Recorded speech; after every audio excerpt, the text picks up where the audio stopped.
Well, good afternoon. I hope you've all had a good week. You know, it's extraordinary how busy these weeks are. One of the interesting things that I did this week was actually have a virtual lunch with the provost, and it was supposed to be with students, but there were faculty and staff also as part of the lunch. It was interesting. First of all, there was probably around, 20 or 30 people, and I think I was the only person eating lunch. So I'm not sure why they call it a virtual lunch. But be it as it may, I used the time to eat lunch, and hopefully others will too moving forward. It was at noontime.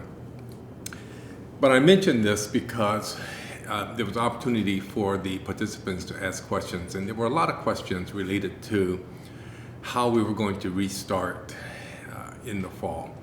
Whether classes were going to continue to be either remote or online, or whether we were going to get back to in-person classes, just a lot of different questions. And so I thought I would let everyone know that earlier this week, I charged a committee. It's called the Restart Committee. There are 9 different subcommittees as part of this Restart Committee. And each of the subcommittee are going to be dealing with specific things like academics, research, student affairs, just various things that are part of the life of the university, housing. And each will have a chair, and the chairs and I will be meeting on a bi-weekly basis.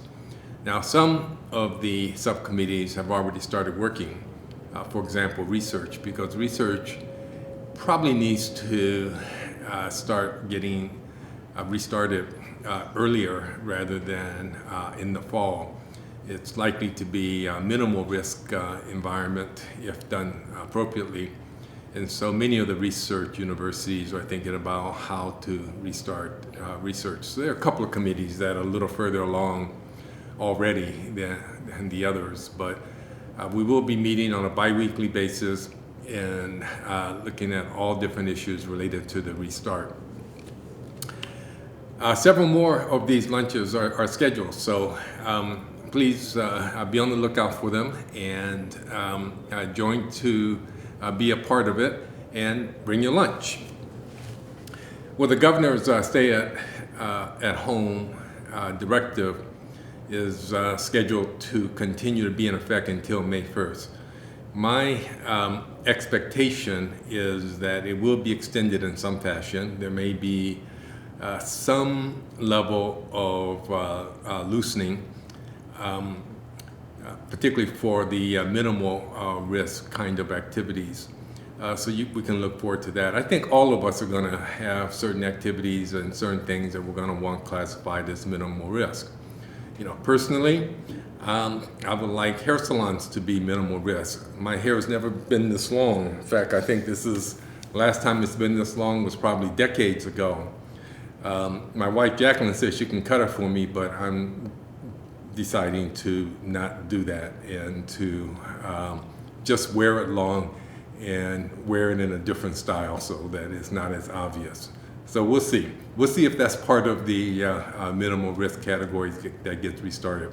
But whatever does get restarted, according to the governor's directive come May 1, I think it's important that we all continue to support whatever it is. I mean, we all going to have special things that we want, but it's really in the best interest of all the citizens of Michigan that we comply with whatever the order is. I would appreciate that. In terms of books, I started a new book last week. It's called Soul Mountain. It's by a Chinese author who won the Nobel Prize in Literature. I'm going to mess up his name because I don't know how to pronounce it, but it's something like Gao Jingjing or Gao Jingzhong. He's a Nobel laureate, and the interesting thing is I started this book a while back and just couldn't finish it because it's a very dense book. Probably got about a quarter of the way through. I'm about half of the way through this time, and can't finish it. It's just too heavy, and I want some light reading. So it occurred to me that I really don't have any books here that are light reading. So I appreciate it if you all can comment to whatever mode you're listening to this, and make some recommendations. Maybe we can all recommend books to each other. Only caveat, of course, is that they probably have to be in the ebook format. But I'm anxious to read something that's really good, that's light, that's not as heavy as the Soul Mountain. So appreciate your recommendations. Okay, so until next week, stay warrior strong.